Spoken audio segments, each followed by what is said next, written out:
शांति। रात्रि क्लास चल रहा था 28 जुलाई 1968। पहले पेज के मध्यांश में बात चल रही थी राम राज्य में होता है सुख और रावण राज्य में होता है दुख।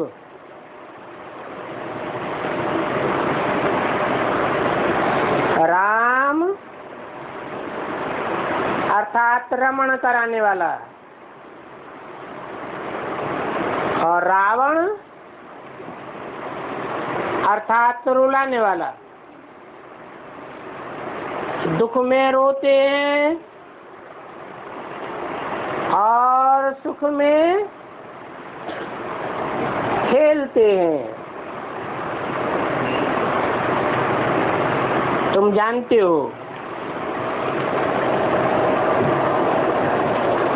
कि बरोबर रावण राज्य में हम बंदर मिसल थे।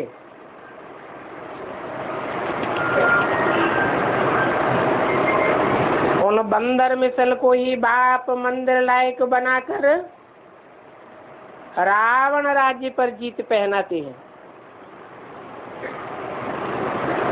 इस समय सारी दुनिया पर रावण राज्य है।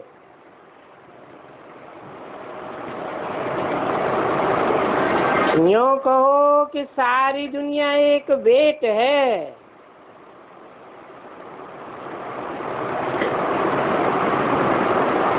समुद्र पर सारी दुनिया खड़ी है।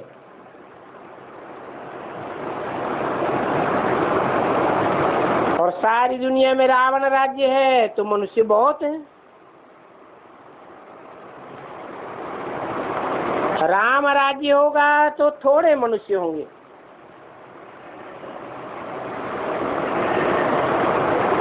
तो अच्छी रीति समझना है।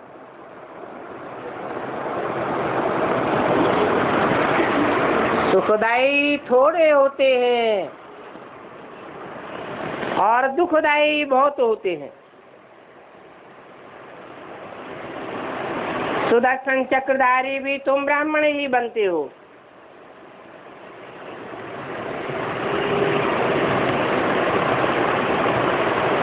क्योंकि तुम ब्राह्मणों ने 84 का पूरा चक्कर लगाया है। तुम्हारे में 84 के चक्र का ज्ञान है, परंतु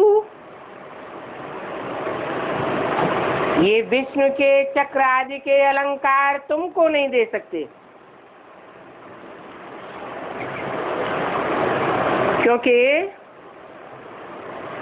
कभी अलंकार धारण करते हो, कभी छूट जाते हैं। स्थायी अलंकार तुम्हारे रहते नहीं।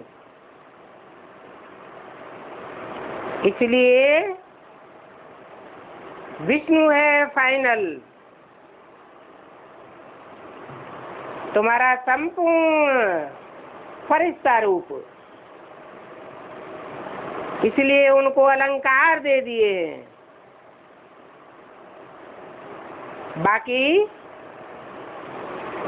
अंतर क्या है? विष्णु में और तुम्हारे में क्या अंतर है? तुम्हारे में ज्ञान है, विष्णु में ये ज्ञान नहीं होगा। अलंकार तो होंगे, परंतु ये ईश्वरीय ज्ञान नहीं होगा।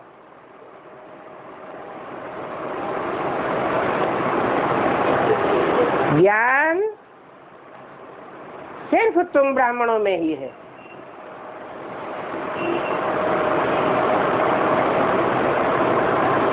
विष्णु जैसे संपन्नता स्वरूप देवताओं में भी नहीं है। न देवताओं में ज्ञान है, न शूद्रों में ज्ञान है।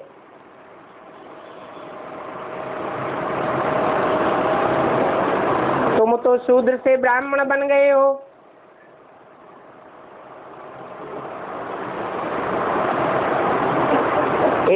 एकदम एड़ी से चोटी के ब्राह्मण बने हो। एड़ी होती है सबसे नीच और चोटी होती है सबसे ऊंच। इसलिए तुम ब्राह्मण कुल को देवताओं से भी ऊंच कहा गया है।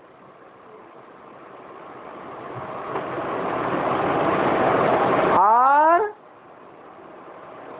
तुम ब्राह्मणों से भी ऊंचे है शिव बाबा।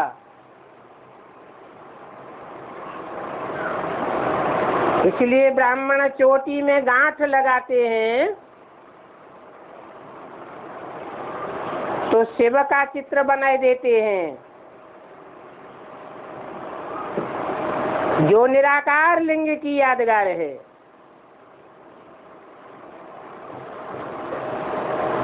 तो ब्राह्मणों के ऊपर है शिव बाबा।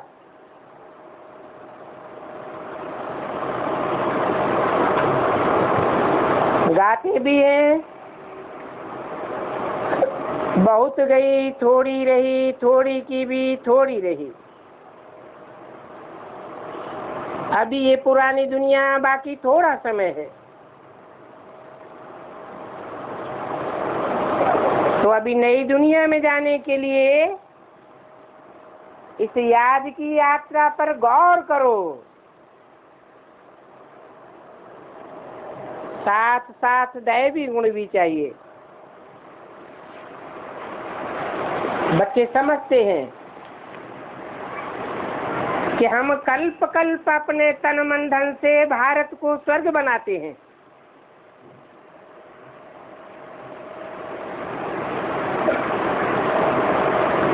भारत ही स्वर्ग बनता है।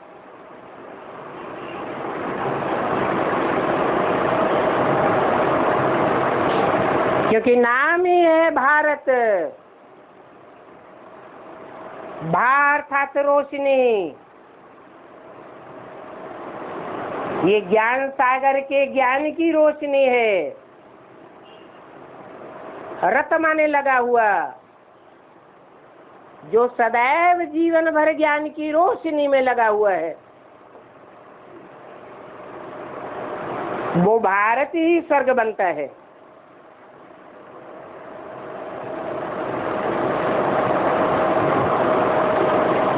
रावण राज्य में जो भी कर्म करते हैं वो विकर्म बन जाते हैं।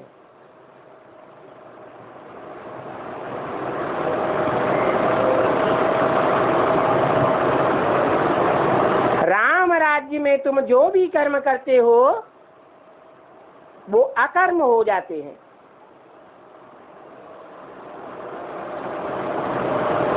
क्योंकि कर्म देह से देहभान से किए जाते हैं। देवताएं तो आत्म की स्थिति में रहते हैं, इसलिए उनके कर्म अकर्म हो जाते हैं। कर्मों का कोई लेप छेप नहीं बनता।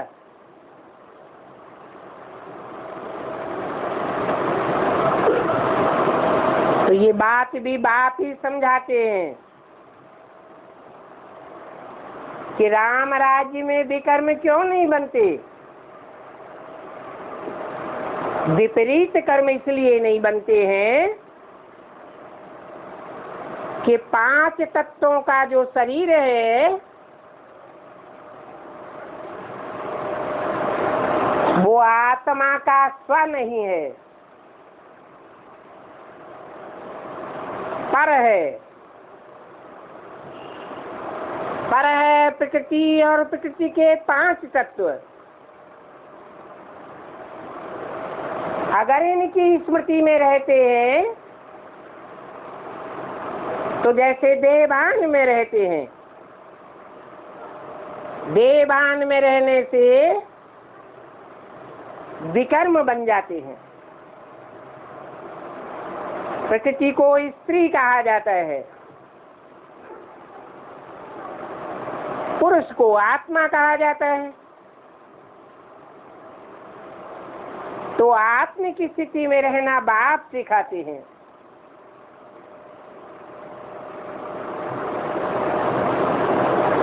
ये ज्ञान कोई शास्त्रों में नहीं है।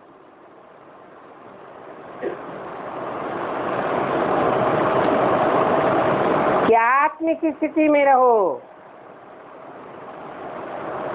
आत्मा के बाप को याद करो। आत्माओं का बाप एक ही है जो कर्म अकर्म विकर्म की गति समझाने वाला है। बाकी तो सभी आत्माएं जन्म मरण के चक्र में आने के कारण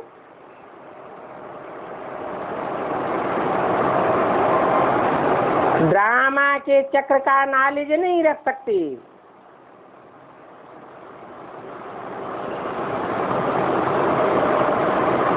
आत्माओं में सिर्फ शास्त्रों का ज्ञान हो सकता है।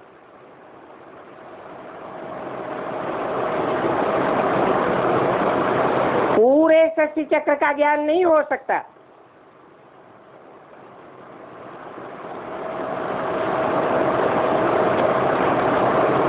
तुम बच्चे जानते हो,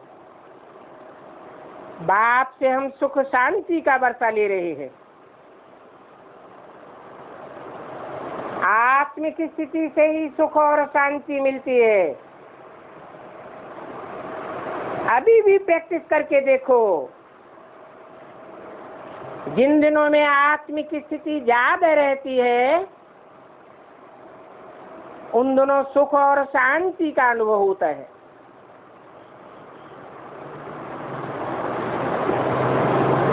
तो तुम्हारी यात्रा है चढ़ती कला की। भक्ति में यात्राएं करते हैं उतरती कला की।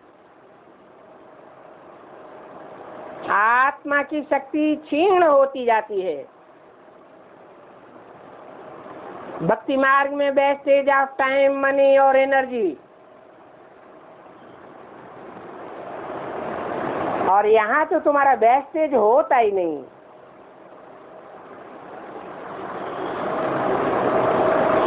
तुम ब्राह्मण हो, प्रजापिता ब्रह्मा के बच्चे।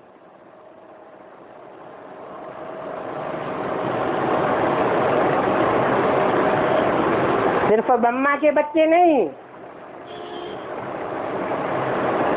प्रजापिता ब्रह्मा के बच्चे। माता पिता की प्रवृत्ति मार्ग की संतान हो। प्रवृत्ति मार्ग का धर्म एक ही सनातन धर्म है, देवी देवता धर्म। सूर्यवंशी, चंद्रवंशी, बाकी और जितने भी मानवीय धर्म हैं वो सब निवृत्ति मार्ग के हैं। तुम प्रजापिता ब्रह्मा के बच्चे हो, शिव बाबा के पुत्र हो। पहले कौन? पहले शिव बाबा या प्रजापिता? पहले शिव बाबा। यज्ञ के आदि में कौन प्रत्यक्ष हुआ? क्या कहेंगे? शिव बाबा प्रत्यक्ष हुआ। बाबा ग्रैंडफादर को कहा जाता है।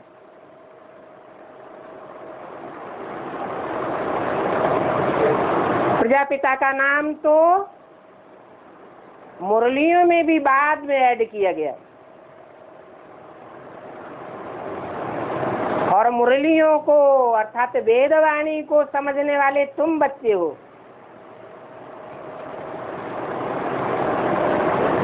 जो समझू सयाने नहीं है उन्होंने तो अभी भी प्रजापिता को नहीं पहचाना। बाप कोई नहीं जानते तो प्रवृत्ति मार्ग के कैसे हुए? इसलिए सब इस्लामी, बौद्धिक, क्रिश्चियन आदि धर्मों में कन्वर्ट हो जाते हैं।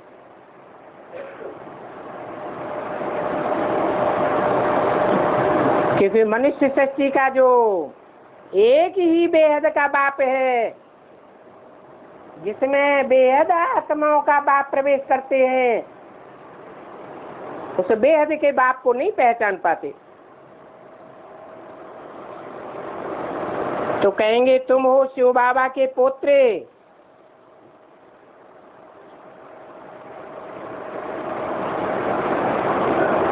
भक्ति मार्ग में परंपरा चलती है, बच्चों को वर्षा बाप से मिले न मिले आर कति दे देवे, परंतु डाडे का वर्षा तो मिलता ही मिलता है।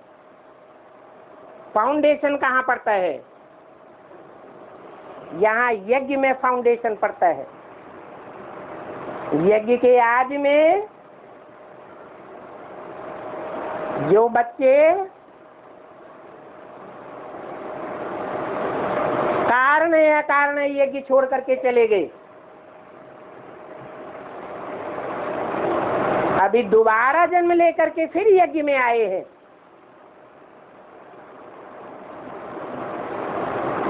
उन्हें बेसिक ब्राह्मणों की दुनिया में भले कोई स्थान न मिले, परंतु जो डाडे का वर्षा है, ज्ञान का वर्षा, वो हर बच्चे का जन्म सिद्ध अधिकार है।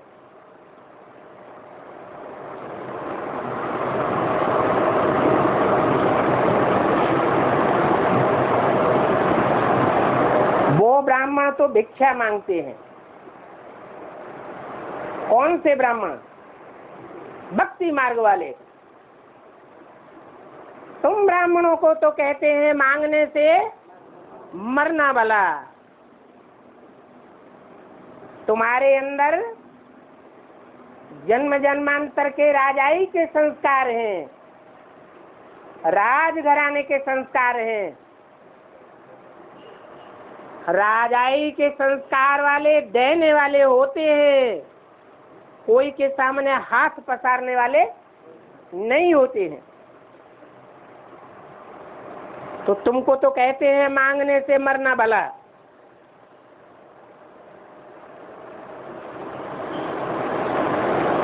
फिर बताते हैं कि सहज मिले से दूध सम, मांग लिया सो पानी।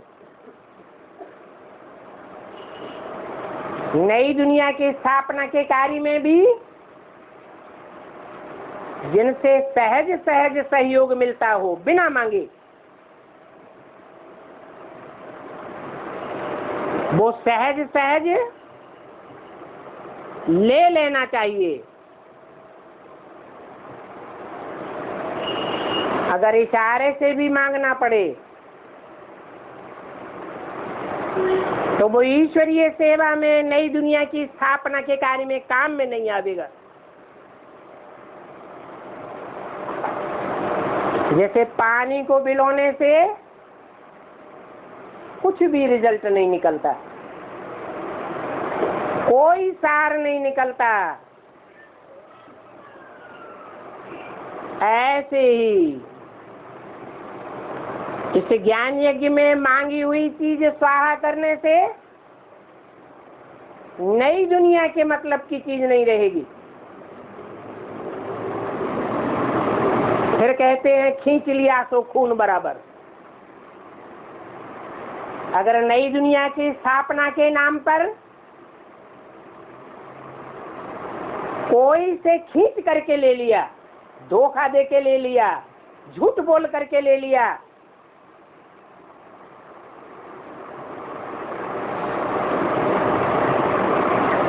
चोरी डकैती करके ले लिया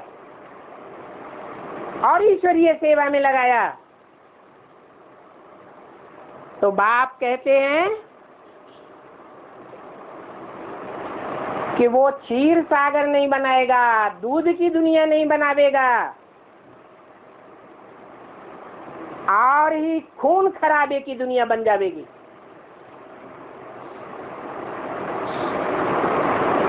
अभी भाग्य का बनाना और बिगाड़ना अपने हाथ की बात है।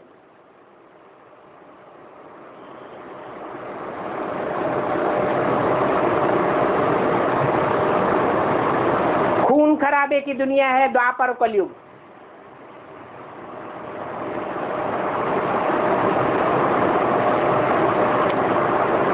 सतयुग त्रेता है क्षीर सागर की दुनिया, जहां विष्णु का राज्य है। स्त्री पुरुष दोनों मिलकर के एक मत होकर के कार्य करते हैं।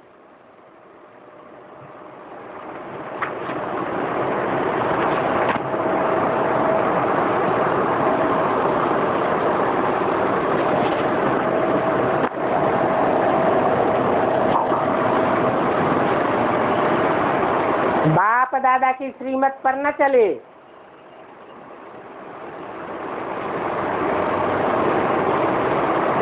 तो ये दूध नहीं पानी हो जाता है। 28 जुलाई 68 की रात्रि क्लास का दूसरा पेज। तो पक्का समझो कि मांगने वाले पर दोष लग जाता है।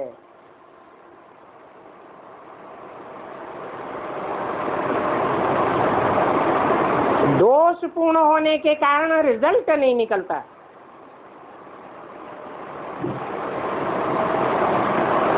कोई कहते हैं कि हम दुनिया वालों से थोड़े ही मांगते हैं, हम तो अपने बाप से मांगते हैं। अरे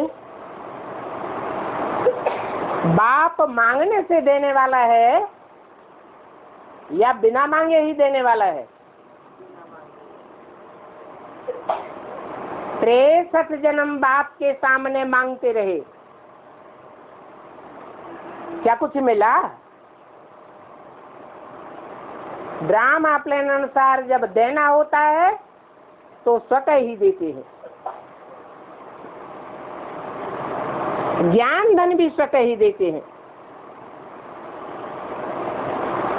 बेहद के बाप से बच्चों को मांगने की दरकार नहीं।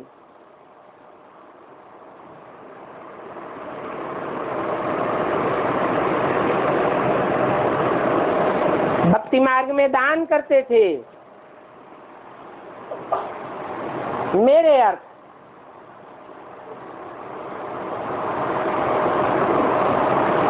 कृष्णार्पणम, कृष्ण को भगवान समझते थे ना,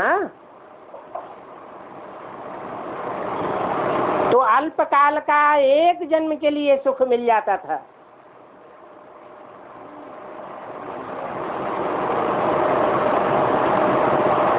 वो तो इनडायरेक्ट की बात है। अभी भी ब्राह्मणों की दुनिया में शूटिंग हो रही है। देहधारियों के थ्रू जो लेन देन होता है उसे डायरेक्ट नहीं कहेंगे, क्या कहेंगे? इनडायरेक्ट। अभी तो मैं डायरेक्ट आया हुआ हूं। भक्ति मार्ग में होता है इनडायरेक्ट, एक जन्म के लिए प्राप्ति होती है। और जब मैं अभी डायरेक्ट आया हुआ हूं तो 21 जन्म के लिए प्राप्ति कराता हूं।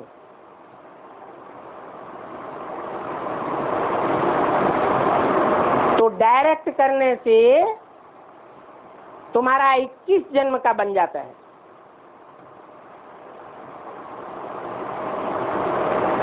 और 21 जन्म का जो बनता है उसी हिसाब से 63 जन्मों का भी हिसाब किताब बन जाता है।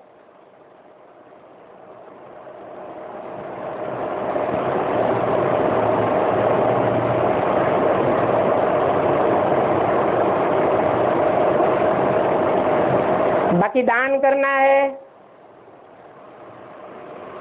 मदद करनी है, नहीं करनी है, वो तो तुम्हारे ऊपर है। करो या न करो। जैसा करेंगे वैसा पावेंगे, नहीं करेंगे नहीं पावेंगे।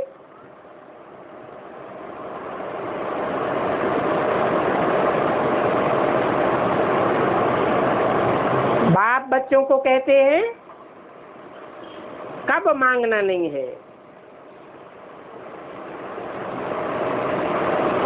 नहीं तो अवज्ञा का दंड पड़ जाएगा। क्यों क्यों दंड पड़ जाएगा? मांगने वाला सदगुरु की निंदा कराने वाला बन जाता है। सदगुरु बाप तो आकर के राजयोग सिखा करके राजा बनाने आए हैं। मांगने वाला आधीन भिखमंगा बनाने के लिए नहीं आए हैं। और फिर कोई मांगने लगे तो ये तो बाप की निंदा कराई। ऐसों के लिए फिर कहते हैं क्या क्या कहावत है, सदगुरु निंदक ठौर न पावे। ऐसे मांगने वाले ब्राह्मण जो नई दुनिया फर्स्ट क्लास बननी है, बाप आकर के जो नई दुनिया का डायरेक्ट फाउंडेशन लगाते हैं, 16 कला संपूर्ण हिंसक मर्यादा पुरुषोत्तम, उस दुनिया में उनको ठौर नहीं मिल सकता।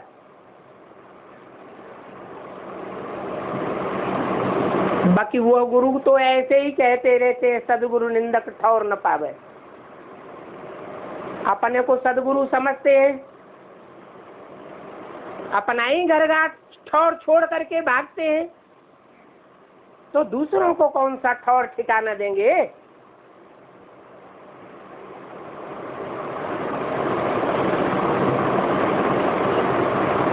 ये तो बाप बेहद का सदगुरु बन करके आया हुआ है। नंबरवार बच्चों को पद देते हैं।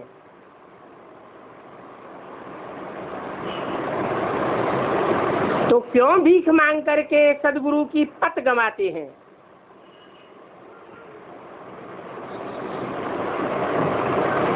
इस दुनिया में ऊंचे से ऊंचे पार्ट बजाने वाला शिव बाबा और फिर उसके बच्चे कहलाने वाले भीख मांगे।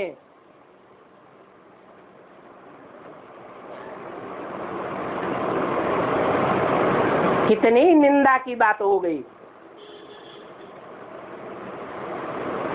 बच्चों को कभी नहीं मांगना चाहिए।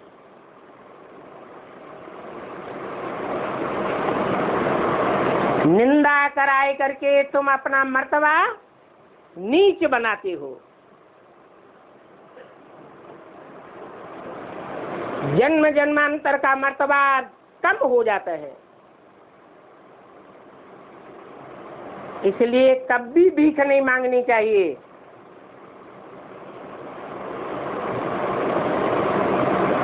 बाप कायदे कानून तो सभी प्रकार के समझाए देते हैं।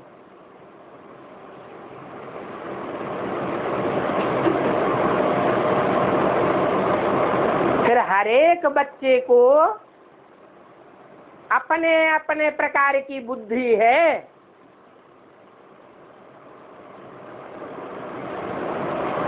ये बुद्धि 1000 नियामत है। कैसे?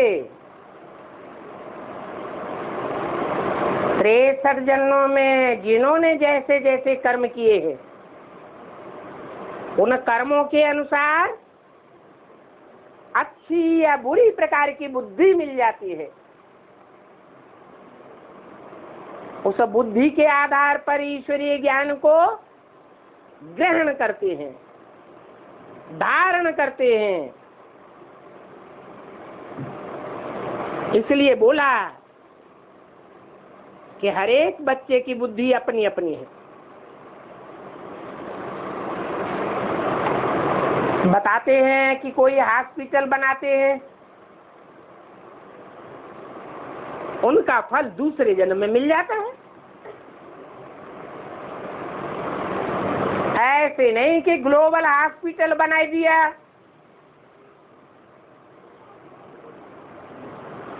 तो कोई ग्लोबल हॉस्पिटल बनाने वालों को 21 जन्म के लिए मिल जाएगा। हाँ, एक जन्म के लिए फल मिलेगा।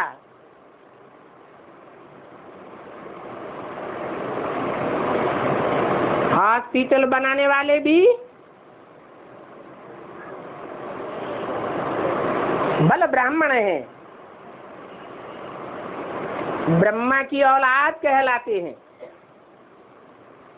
फिर भी ये ईश्वरीय धंधा तो नहीं है क्या, हॉस्पिटल आदि बनाना? तो अगले जन्म में उन्हें भगवान की प्राप्ति हो जाएगी, पहचान हो जाएगी। बाकी ऐसे नहीं कि 21 जन्म का मर्तबा मिल जाएगा।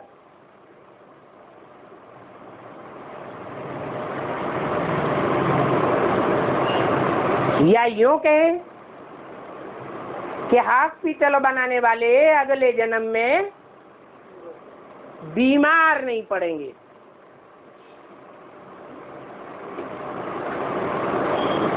नहीं तो मनसा वाचा कर्म इंद्रियों से कितने बीमार हो पड़ते हैं। धर्मशाला बनावेंगे तो मकान अच्छा मिल जाएगा, परंतु एक जन्म के लिए।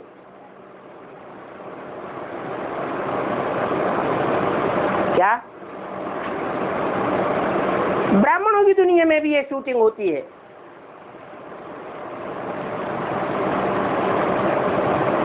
एक जन्म के लिए महल मानिया अटारियां मिल जाएंगी,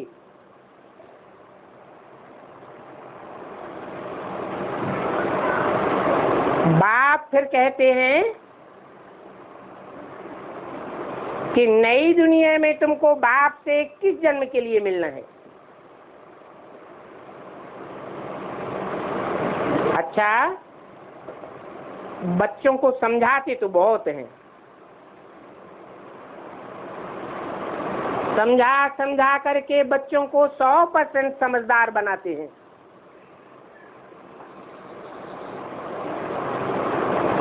फिर माया रावण 100%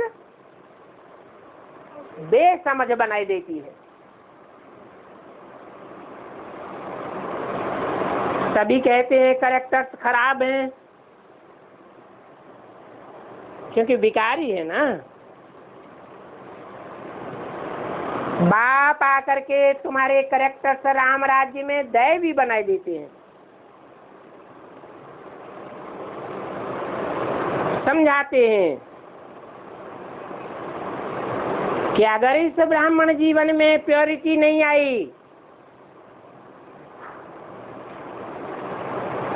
तो पीस और प्रॉस्पेरिटी में भी कमी पड़ जाएगी।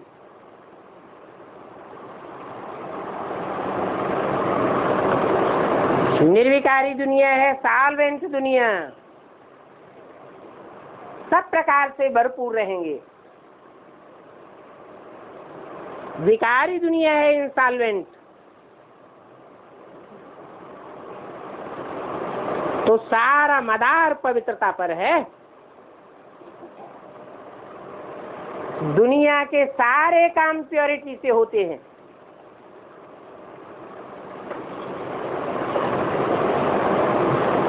अभी दुनिया में प्योरिटी नहीं है तो पीस और प्रॉस्पेरिटी भी नहीं है।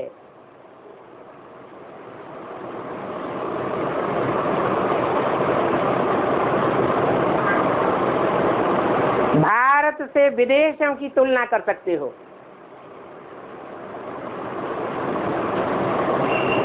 कहाँ पीस और प्रॉस्पेरिटी ज्यादा है?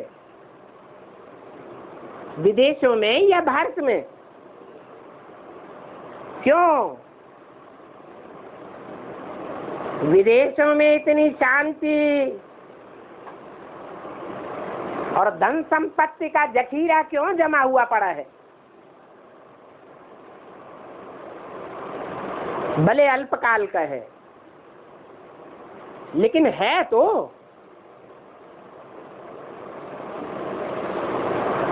यहाँ भारत में तो झगड़ा, अत्याचार, भ्रष्टाचार सभी होते रहते हैं।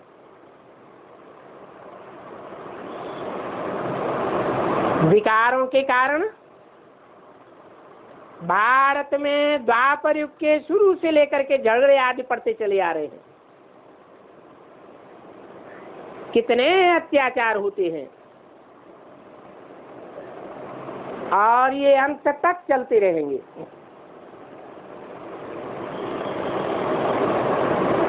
अच्छा, रूहानी बच्चों को रूहानी बाप बदादा का याद प्यार गुड नाइट। रूहानी बच्चों को रूहानी बाप का नमस्ते।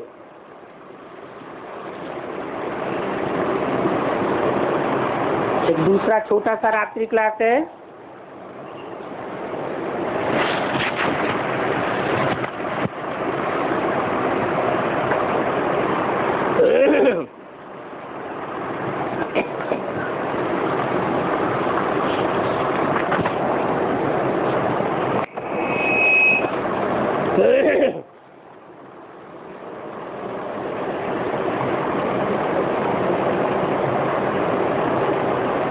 उनतीस 768।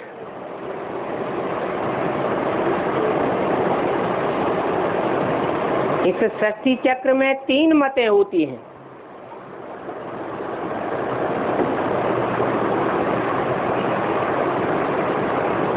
कौन कौन सी 3 मतें होती हैं?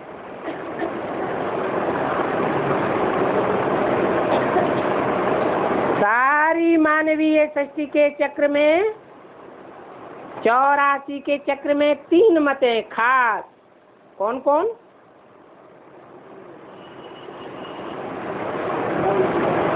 पहली है ईश्वरीय मत, फिर होती है दैवी मत, उसके बाद होती है आसुरी मत, एक है मानव मत।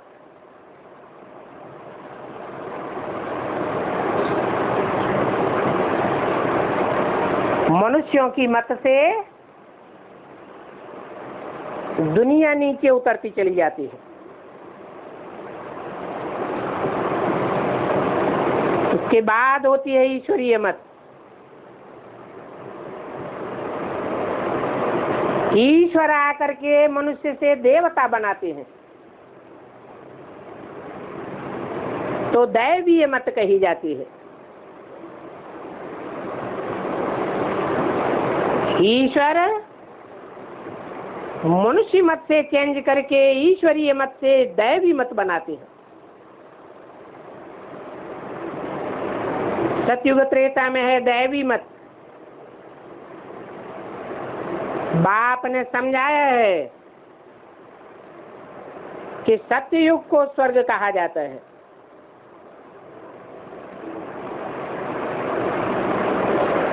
त्रेता को भी स्वर्ग कहेंगे,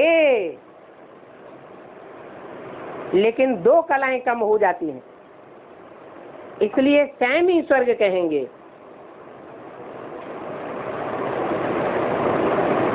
संपूर्ण स्वर्ग नहीं कहेंगे,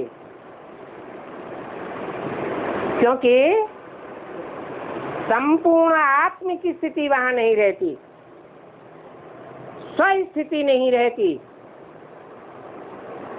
अभी भी महाविनाश सामने खड़ा है।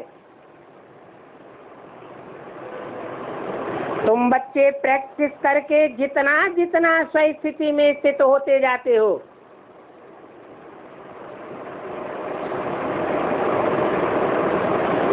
उतना उतना अपने को हल्केपन में सुख में महसूस करते रहेंगे।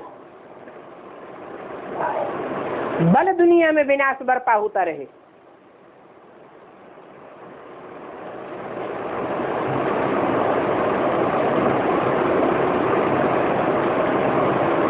परंतु अभी 16 कला संपूर्ण सुख तो नहीं कहेंगे। इसलिए कहते हैं कि अभी हम बच्चे उल्टी सीढ़ी चढ़ रहे हैं।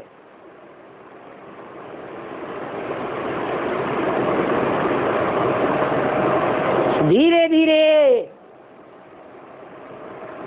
स्वस्थिति की प्रैक्टिस के अनुसार हमारी आत्मा की कलाओं की बढ़ोतरी होती जाती है।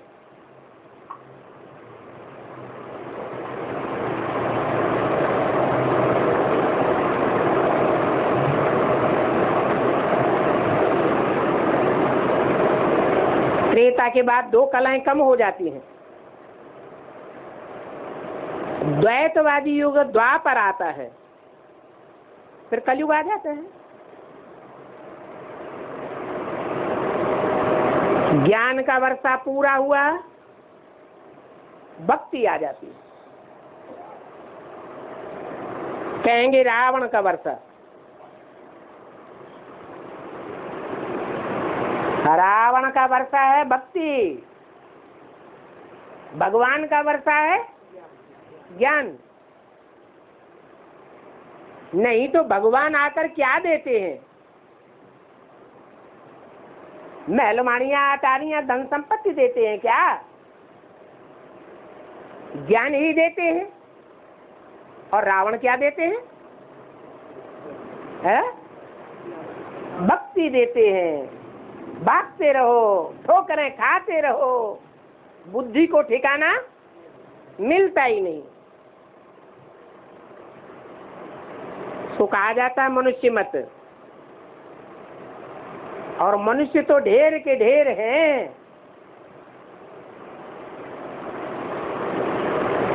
कितने गुरु हैं जो शिवो हम कह के बैठ जाते हैं। अहम ब्रह्मास्मि, मैं ही ब्रह्मा हूँ, मैं ही शिव हूँ।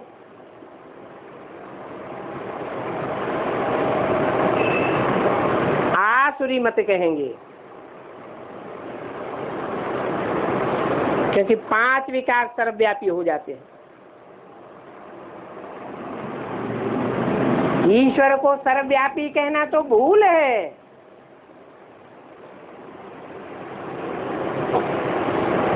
ईश्वर कहा ही उसे जाता है जो दुनिया में सबसे श्रेष्ठ शासक है। ये गुरु लोग अपने को ईश्वर कहलाते हैं।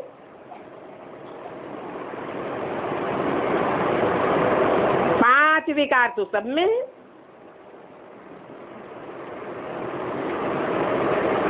तो जब सारी दुनिया में विकार व्यापक हो जाते हैं तब ईश्वरीय मत मिलती है देवता बनने के लिए। देवताएं पावन होते हैं, बाप आकर पतितों को पावन देवता बनाते हैं।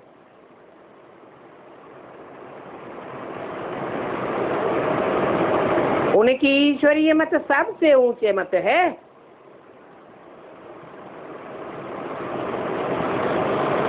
उसको श्रीमत कहा जाता है। जिस श्रीमत से तुम श्रेष्ठ से श्रेष्ठ देवता बनते हो। बाप ने समझाया है, जब कलयुग होता है, रावण राज्य शुरू होता है,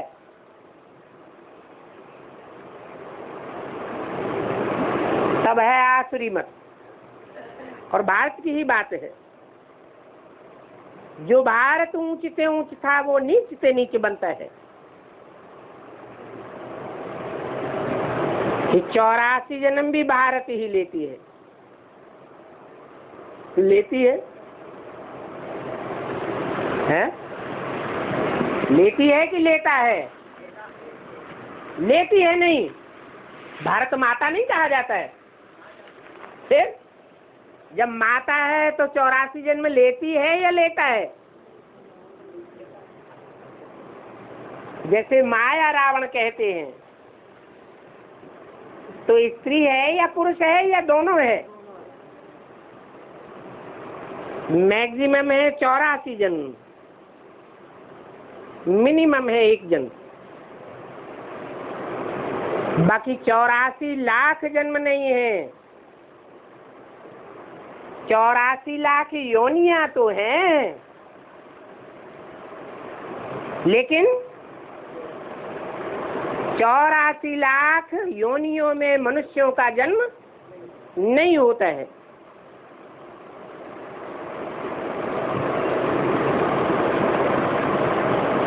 सतयुग है श्रेष्ठ युग,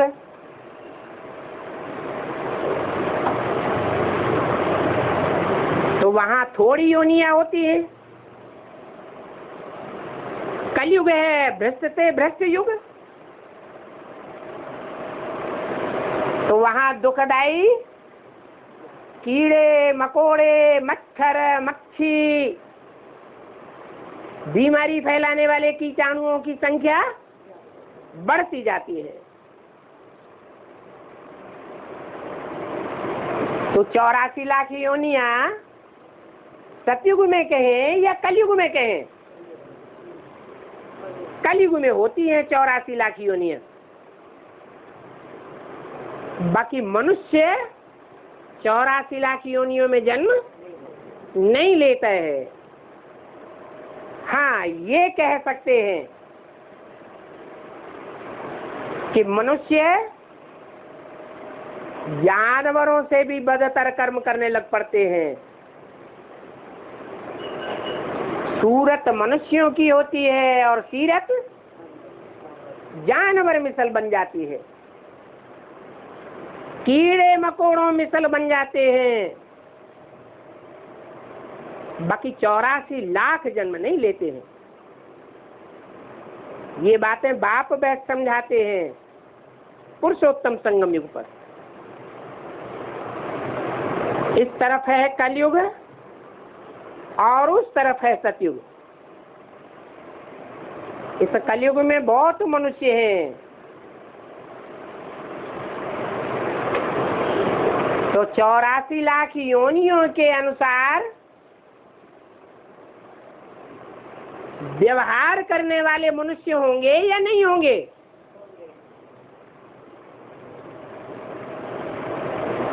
मनुष्यों की चलन जानवरों कीड़े मकोड़ों मिसल बन पड़ती है। सतयुग में तो थोड़े देवी देवताएं होते हैं। इस तरफ है अथाह अनेकानेक धर्म।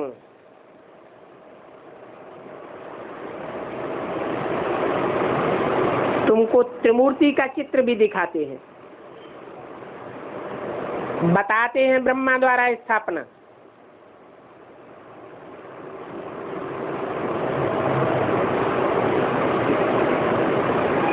सिर्फ ब्रह्मा नहीं कहते हैं, क्या कहते हैं? प्रजापिता ब्रह्मा द्वारा स्थापना। अगर ब्रह्मा कहें, सिर्फ ब्रह्मा कहें,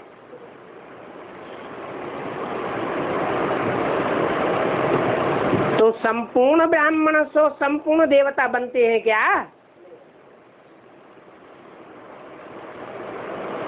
69 में ब्रह्मा ने शरीर छोड़ा। कोई भी ब्राह्मण को संपूर्ण ब्राह्मण नहीं कहेंगे। हाँ, ये कहेंगे कि ब्रह्मा द्वारा ब्राह्मण धर्म की स्थापना हुई।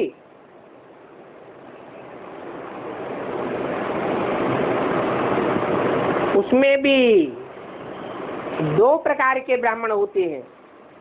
कौन कौन से? कुख वंशावली, माना गोद से प्यार करने वाले, जिन्होंने गोद का सुख लिया है। उन ब्राह्मणों को ब्रह्मा की गोद ही याद आती रहती है। वो है कुख वंशावली। ब्रह्मा के मुख से निकली हुई वाणी पर ध्यान नहीं देते हैं, ईश्वरीय वाणी की कदर नहीं करते हैं। ईश्वरीय वाणी को इतना नकार देते हैं कि 20 वर्ष की वाणी नेस्त नाबूद हो जाती है।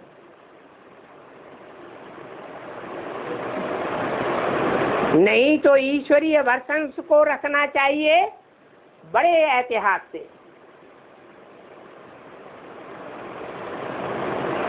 क्योंकि ईश्वर की वाणी ही सत्य है, उस सत्य वाणी से ही सतयुग की स्थापना होती है, दुनिया में सत्य का बोलबाला होता है।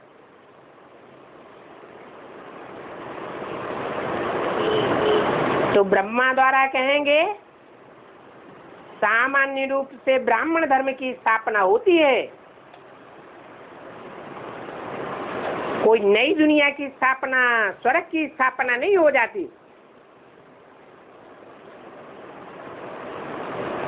इसलिए फिर कहते हैं प्रजापिता ब्रह्मा द्वारा स्थापना। तुम ब्राह्मण मुखवंशावली नहीं हो, मुखवंशावली हो, क्योंकि तुमने ईश्वर की वाणी को, जो ब्रह्मा के मुख से ही नहीं निकलती, प्रजापिता ब्रह्मा के मुख से भी निकलती है, उस वाणी को तुमने पहचाना है, तुम फॉलो करते हो, इसलिए तुम मुख वंशावली हो। तो पहले पहले है बाप, फिर तुम ब्राह्मण, और तुम ब्राह्मण ही देवता बनते हो, वे ब्राह्मण देवता नहीं बनते हैं। क्या अंतर है? तुम ब्राह्मण देवता बनते हो, वे नहीं बनते हैं। तुम माने जो सन्मुख बैठकर बाप के सुनते हैं, समझते हैं, धारण करते हैं और सारी दुनिया को धारण कराते हैं।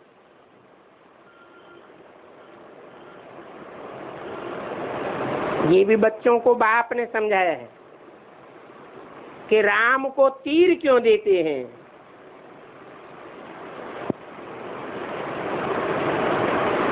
इस समय तुम सब हो रूहानी क्षत्रिय,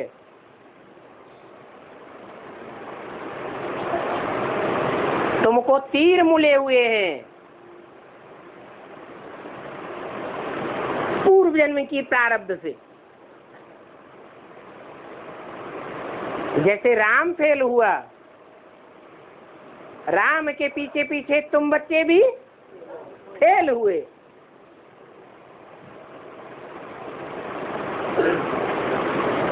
तो बाप से बच्चों को ऑटोमेटिक तीखे तीखे बाण मिले हुए हैं, ज्ञान के बाण।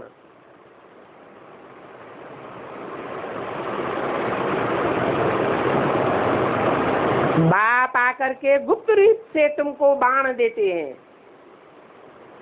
गुप्त बाप आता है, इन आंखों से बाप देखने में नहीं आता है।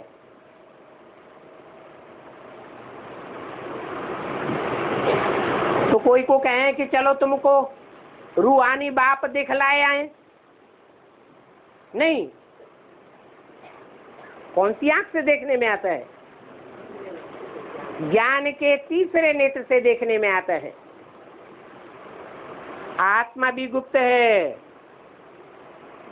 परम आत्मा भी गुप्त है। और ये भी जानते हो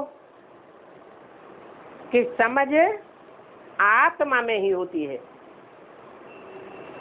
अच्छे बुरे संस्कार आत्मा में होते हैं,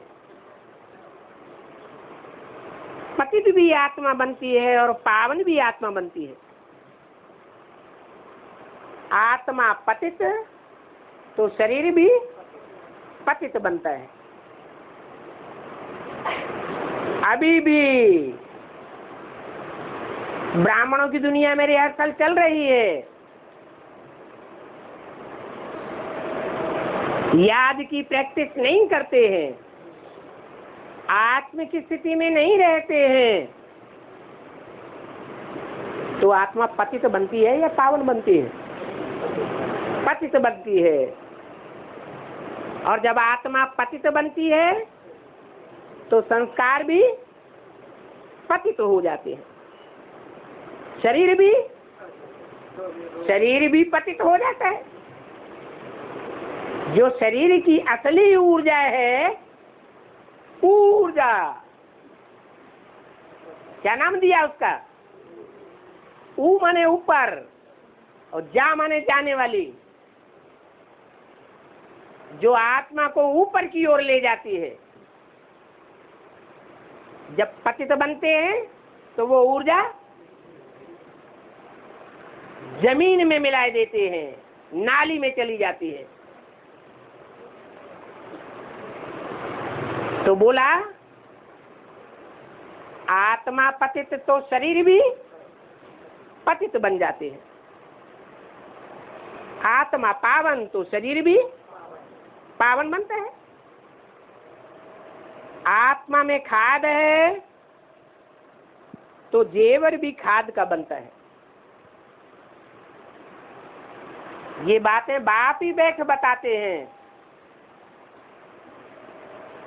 दूसरा कोई इन बातों की गहराई को नहीं बतावेगा।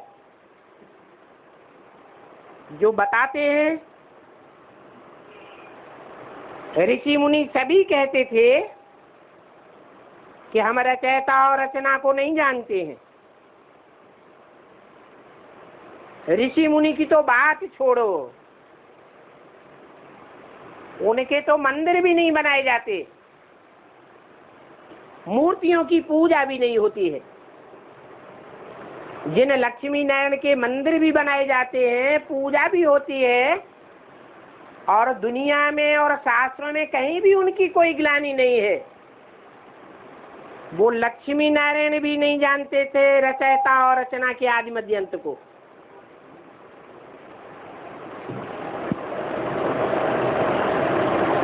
तो वो ईश्वर का ज्ञान परंपरा नहीं चल सकता।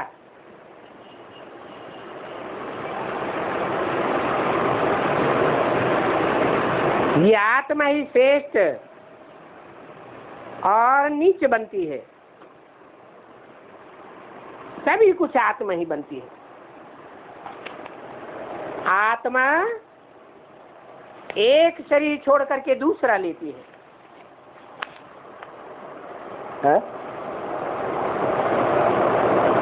अभी आत्मा एक शरीर छोड़ करके दूसरा लेती है? शूटिंग होती है क्या? हो रही है?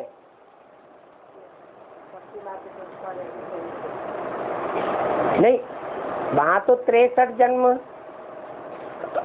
और सतयुग त्रेता के 21 जन्म शरीर छोड़ते हैं और लेते हैं। यहाँ शूटिंग कैसे होती है? यहाँ भी शूटिंग हो रही है, और ये शूटिंग का, रिहर्सल का, रिकॉर्डिंग का हिसाब बाप ही बैठ समझाते हैं। दुनिया में न कोई गुरु न कोई ब्राह्मण समझा सकता है। कहते भी हैं आत्माएं परमात्मा अलग रहे बहुकाल, सुंदर मेला कर दिया जब सदगुरु मिला दलाल। दलाल साकार को कहा जाता है। अच्छा, ओम शांति।